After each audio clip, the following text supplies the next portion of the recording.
Egunon, vamos a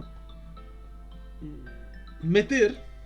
un elemento que no está encima de la mesa, pero probablemente en algún momento llegará a estarlo, porque es el elemento escondido, aunque hace unas semanas surgió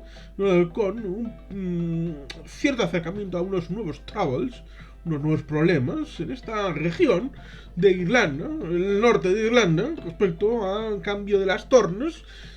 respecto a que antes, en la década de los 60, de los 70, la comunidad oprimida era la de los católicos vinculados a la República de Irlanda, independizada formalmente en el año 1947, aunque desde el año 1921 llevaba el acuerdo que firmaron Eamon de Valera y el Imperio Británico respecto al Estado Libre de Irlanda, aunque luego fue revisada también en 1977, también con el tema de los puertos, aparentemente para el señor de Valera, aunque en realidad el acuerdo de 1921 estaba firmado con Michael Collins, que fue asesinado en la guerra civil a las órdenes de Eamon de Valera, que se salvó de la Easter Rising, del surgimiento de la Pascua de 1916, porque había nacido en Nueva York y por lo tanto tenía la doble nacionalidad y no podía ser asesinado por los británicos, porque sería un conflicto con aquellos con los que estaban luchando en la Primera Guerra Mundial. Aunque formalmente no entrarán los americanos en la guerra hasta el 1917, es decir, el año siguiente. Una complicación que está en los matices que son importantes. Pero bueno, dejando de lado la película de Liam Neeson sobre Michael Collins y lo que trasluce, y el asunto de los puertos, la negociación de Eamon de Valera con Churchill, Churchill volverá al almirantazgo en 1939 y se escandalizará de lo que han hecho los gobiernos anteriores, no aprovechando la posibilidad de utilización de los puertos irlandeses en su proyección hacia el Atlántico. Pero bueno, digamos que la progresiva independización de Irlanda está vinculada a esas fechas de 1921, 1937 y 1949, con la definitiva desconexión también del mundo de la Commonwealth, Irlanda desapareciendo del todo de la britanicidad, aunque formalmente los irlandeses para los británicos no son extranjeros y por lo tanto no necesitarían de pasaporte para entrar en el Reino Unido, lo cual luego tendrá curiosas derivadas en periodos del tema del IRA y del terrorismo. Pero bueno, ese asunto en principio estaría superado porque después del Brexit del 1 de enero de 2021, el Reino Unido formalmente desaparece del bloque comunitario del que pertenecía desde 1973, con una salvaguarda que hay que recordar. El gobierno británico de entonces hizo la idea de hacer una partición de la partición, es decir, recolocar a los católicos en la zona sur de Irlanda del Norte, segregarlas y la zona cercana a Belfast, integrarla definitivamente sobre el ámbito del Reino Unido antes de la integración en las comunidades europeas. Cosa que curiosamente en Sudáfrica estuvieron a punto de hacerlo. Los Bantustán fue una primera señal respecto a aquello, pero luego pensaron en poner a los negros en la zona más norte cercana a Johannesburgo, independizarla, y la zona más cercana a Ciudad del Cabo, una república de blancos pura y dura. Pero bueno, dejando de lado estas cosas, vamos a dejarlas de lado. Después del 1 de enero de 2021 tenemos el asunto de que la frontera comercial está en el mar de Irlanda y por lo tanto los británicos de raíz unionista en el norte de Irlanda están en el lado contrario, es decir, ahora son los oprimidos y por lo tanto han llevado su frustración al ámbito de la violencia, siendo ellos los provocadores del terrorismo que han surgido con chispas que esperemos no vaya a llevar a nada productivo, es decir, a nada duradero, a nada doloroso y que necesite un proceso de paz. Porque ya hace tiempo se decía que los católicos follaban más y tenían más hijos, y la canícula electoral ha producido un trasvase de realidades desde una mayoría en 1966 de partidarios de la Unión en Westminster a una mayoría de republicanos irlandeses en las últimas elecciones. Y por lo tanto, esta circunstancia ha llevado a que esa débil vinculación que había con una mayoría del DUP por un solo escaño en el año 16, con una cercanía creciente desde el año 2011,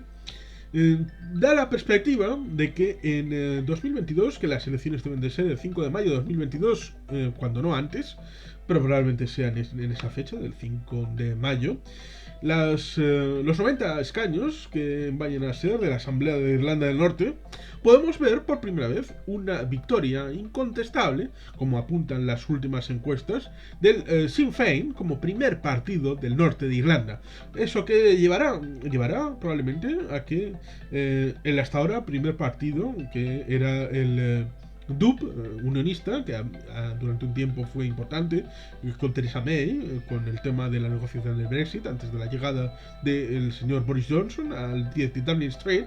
pues tenemos esa circunstancia respecto a que el DUP, con 28 escaños en la asamblea saliente, sobre 90, era el principal partido pro-Brexit, con lo cual en realidad eran 30, pero era el primer partido y por lo tanto tenía una preeminencia y un dominio sobre la realidad, aunque fueran solamente 30 de 90 y había 60 a favor del Remain, cosa que en el referéndum se vio con un importante apoyo, no tanto como en Escocia, pero un 55% de partidarios del Remain en una sociedad formalmente, antiguamente vinculada al unionismo, pero que está basculando hacia un mayor acercamiento hacia la República de Irlanda, entendiendo que ese asunto les vincula al ámbito comunitario al que quieren seguir perteneciendo y es la única posibilidad real de que su posibilidad de acceder al mercado común, que es lo que creían, participar en el proyecto común europeo, es a través de la vinculación con la República de Irlanda, y esa será una forma de peso en la elección de los diputados en la Asamblea de Irlanda del Norte ese 5 de mayo, y por tanto esta contienda tendrá muchas mayores raíces, porque claro, los protestantes que han hecho causa común de la traición británica respecto a la salvaguarda irlandesa y la frontera en el mar de Irlanda y no en la frontera con la República de Irlanda, porque había que proteger el Tratado de Viernes Santo de 1998, que era previo y superior al Tratado del Brexit, porque la paz estaba vinculada a la desaparición física de una barda, de una barrera que estaba vinculada a los troubles, es decir, a las violencias, que en principio debía haber desaparecido cuando se hizo a nivel europeo en el año 1992-93, como se ve en la película aquella de Nada que declarar, que está referenciada en este canal. Pues en el año 98 se empezó a desmantelar los puestos de control en el ámbito del norte de Irlanda, porque había el acuerdo de Viernes Santo y la paz empezaba a ser posible más allá de los programas Peace que Jacques Delors estableció ya desde principios de los años 90 como compromiso de la Unión Europea con la paz en el norte de Irlanda. Por tanto, si hasta ahora el primer partido en el norte de Irlanda, en la asamblea, era el DUP unionista, imaginen la perspectiva que pueden tener los ciudadanos protestantes unionistas en el ámbito del norte de Irlanda si ven que el primer partido de la asamblea es un partido nítidamente republicano como es el Sinn Féin, que por el otro lado en la República de Irlanda está en el cogollo de los tres principales partidos en el Dáil irlandés, es decir, en el Parlamento de Irlanda. Y por lo tanto, la aproximación de ambas Irlandas, por llamarlo de alguna manera, es una convergencia sobre la figura del Sinn Féin. Y por lo tanto, la posibilidad de un referéndum para la reunificación de Irlanda es una realidad cada día más tangible y que se podrá establecer como una realidad, como digo,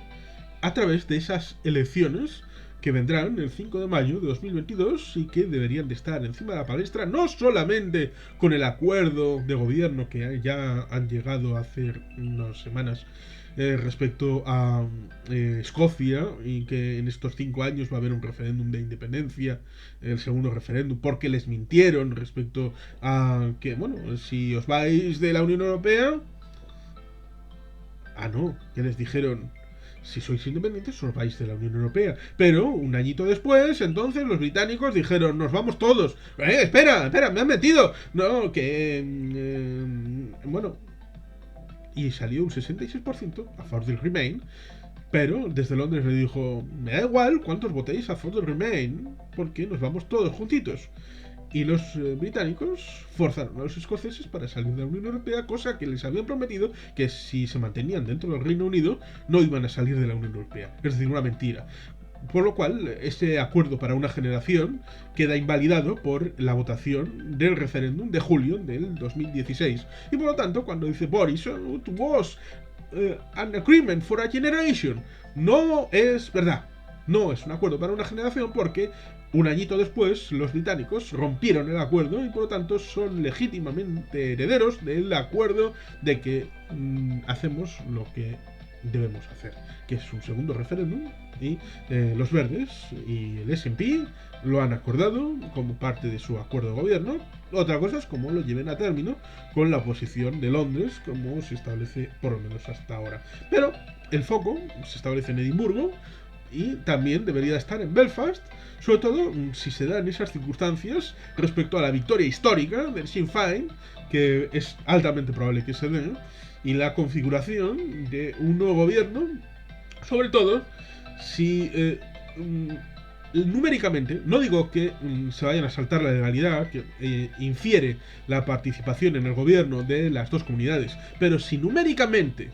es posible una mayoría de 46 escaños entre el Sinn Féin con SDLP,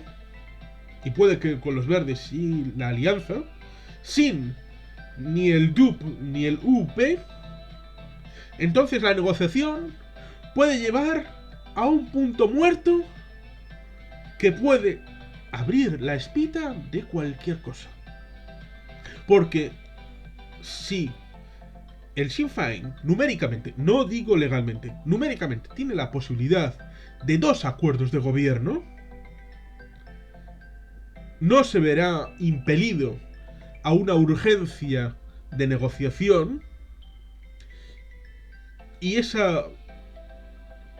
vía de esclerotización de las instituciones en aquel palacio donde está residenciada la asamblea, en este caso el favorecido será el Sinn Féin, que habrá ganado la asamblea, y el horizonte de la reunificación, como digo, estará mucho más cerca. Yo personalmente quiero la reunificación de Irlanda, quiero la independencia e integración otra vez de Escocia en el ámbito europeo, del que ellos quieren participar, tanto los norirlandeses como los escoceses. Ellos, los británicos, con el Brexit, han asumido el riesgo, no solamente a nivel global, sino a nivel interno, de las consecuencias que puede llevar jugar con fuego, y eso debe plasmarse sobre la realidad en cosas tangibles, como la pérdida de la situación en Irlanda, como la pérdida de la situación en Escocia, y puede que si ello conlleva la desaparición del asiento en Naciones Unidas, puede llevar finalmente a la reconfiguración del acuerdo de después de la Segunda Guerra Mundial, porque el mundo ha cambiado y debe actualizar sus estructuras internacionales, porque el mundo es distinto, el mundo ha cambiado y debe, como en cualquier circunstancia de la vida, adaptarse a lo que es real hoy, en 2021, y no a lo que era real en 1945. Y eso incluye la actualización en Irlanda y en Escocia. Jugar con fuego a británicos conlleva esto. Estaremos atentos, por lo tanto, a las elecciones en el 5 de mayo de 2022 y recomiendo a todo el mundo que esté bien atento a lo que pase en Belfast y en todas las circunscripciones para la Asamblea de Irlanda del Norte, porque si se produce esta circunstancia que he dicho respecto a la posición negociadora del Sinn Féin en base a los resultados que se produzcan, puede haber una información y unas noticias muy jugositas para seguir el día a día a través de la BBC, la siempre vieja y confiable BBC. Y sin más, es que ricasco, agur bat, Betty Helpien.